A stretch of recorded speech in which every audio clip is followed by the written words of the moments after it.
Welcome to another edition of MEA Conversations. A couple of days ago, the government of Bangladesh announced a new policy towards Israel. To discuss the policy, the changes, and its implication, we have with us Dr. Sirada Datta, India's most eminent scholar on Bangladesh. She is also a senior fellow at the Vivekananda International Foundation. Welcome to the program, Dr. Datta. Uh, Tell us something about the shift which has taken place recently in Bangladesh. Thanks, Kumar. So I was also a bit surprised with the timing, considering that we've just seen the 11 days of hostility, very extreme hostility, I would say, that was ensuing between Israel and Palestine. So under those circumstances, I was a bit taken aback when we read about the fact that the e-passports that have been recently issued have don't have that except Israel caveat anymore. And this somehow stands contrary to what the foreign minister has been saying in the last, as I said, during the period of hostility, where we've always known that Bangladesh sides on the lines of having an independent Palestine state, and they were very much, in terms of supporting their cause. And the foreign minister had given some statements against Israel in that context, maybe not directly so, but they certainly did not mince their words in terms of which part of the, which side they were on. So under those circumstances, when we suddenly saw this, and we've always known that Bangladesh has these, the machine readable passports, as we call them, and for several years now that they've had this caveat included. But also at the same time, we do understand that the passports are under the Home Ministry's, domain, and I don't think that it's really opening up relationship. It's probably, I think, every international state, in the community today, I think all states would want to do business with others, and there's no doubt about that. Of course, there are many stories we've read about how there are certain kind of businesses which are apparently still on between Israel and Bangladesh. I'm not sure of it. I don't know how legitimate those interests are, but it's also a fact that we know in terms of how ready-made garment industry, which is a huge export base for Bangladesh, a lot of it is bought in by the US. That we've been told that there are some buyers also in Israel. They of course function through US. At the same time, we also know the kind of security systems Israel manufactures and which is coveted everywhere. So those are things that we've even heard about, but I have absolutely, there's no credibility as to, who's buying what and what are the stories, and one doesn't really have any particular way to affirm those ones. But I would be very much surprised to think that other than the fact that they've taken the caveat out, which also means that they'll be able to travel, but that apart, I do not see this as an official recognition of Israel just now, and especially under the circumstances. I mean, the 11 days war is, I think, weighing heavily.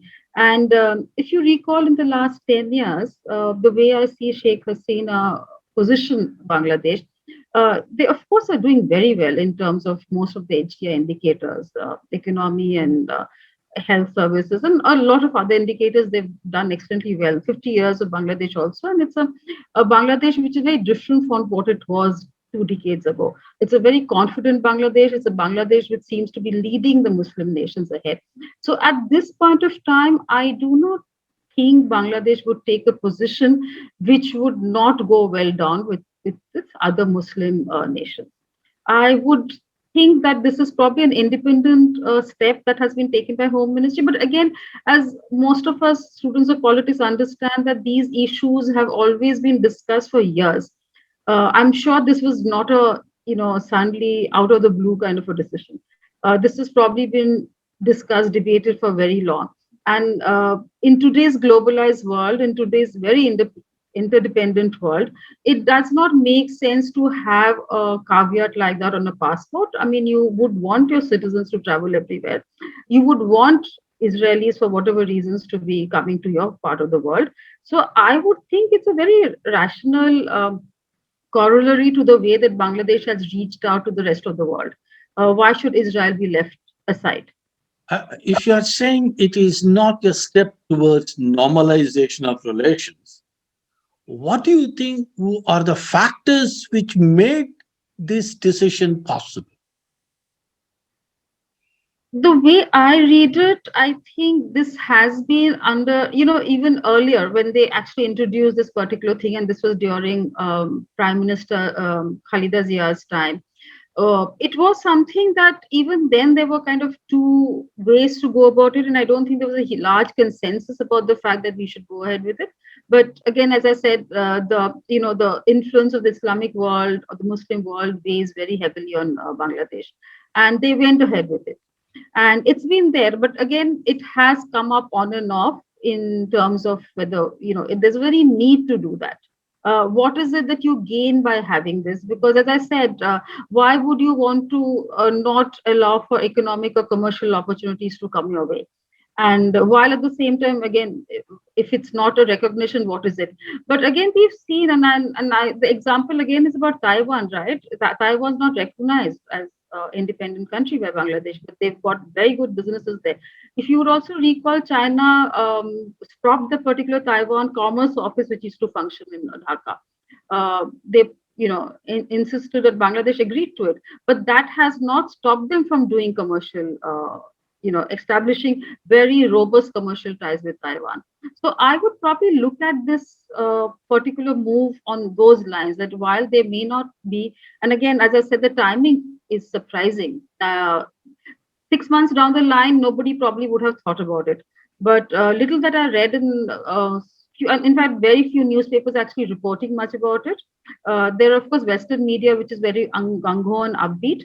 But I would very much doubt whether the large section of influential policymakers in Bangladesh would support a move which would say that let's open up or let's establish official ties with Israel at this point of time.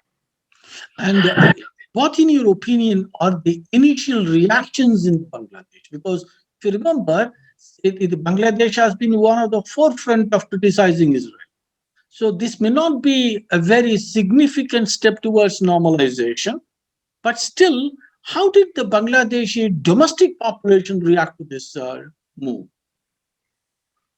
Funnily enough, I actually didn't see anything in terms of opinion pieces or op-eds in Bangladesh at this point of time. They were just news reporting about how e-passports will not have this particular line anymore.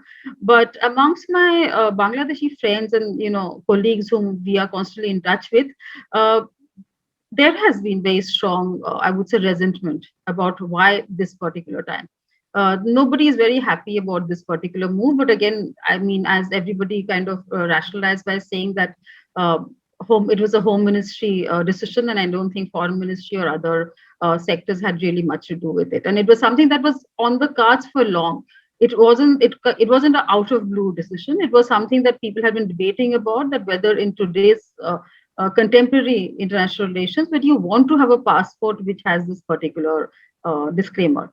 So it is in that context that the Home Ministry decided to for the sake of international relations, let's go ahead with the, playing it the normal way.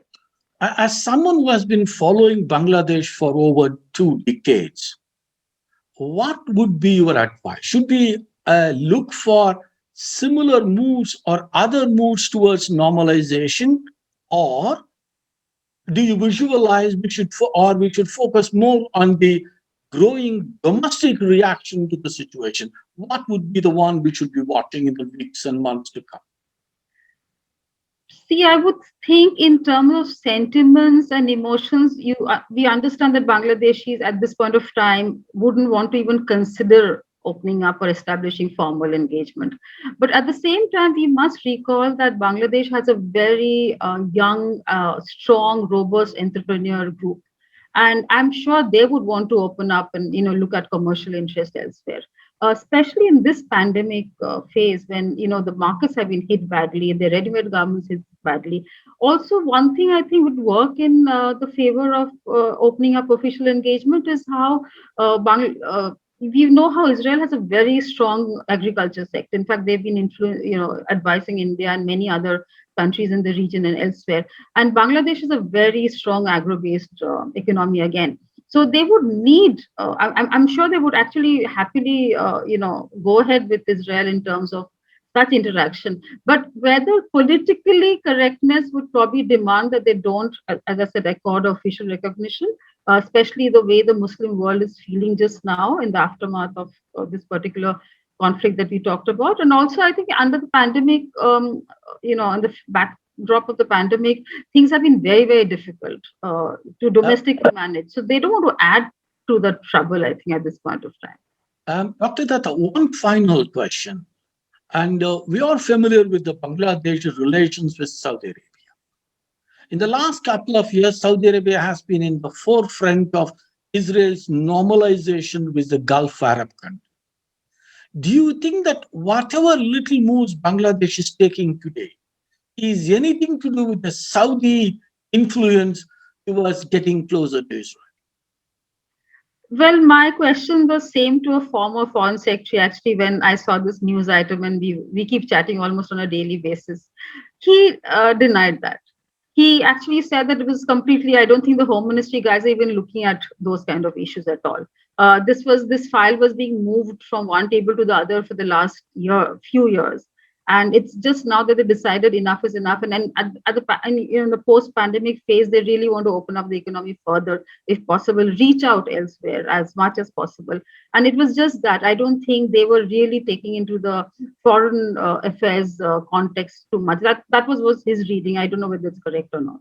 But he says, I don't think the Home Ministry guys had any inkling about that, or whether that was a larger question. He says, I don't think they thought through so much. In fact, had they actually discussed with the foreign ministry, maybe it would have been a different way of launching this. But it was just a file which got cleared and which came up. But as I said, a lot of my friends that I spoke to in the last few days, all of them had some very serious reservation about this. And despite the fact that you talked about how Saudi Arabia has opened up, and that's a breakthrough of sorts. So whether one was actually following that or not, but I really would not, somehow support that at this point of time. So what you are advising is keep watching this space again.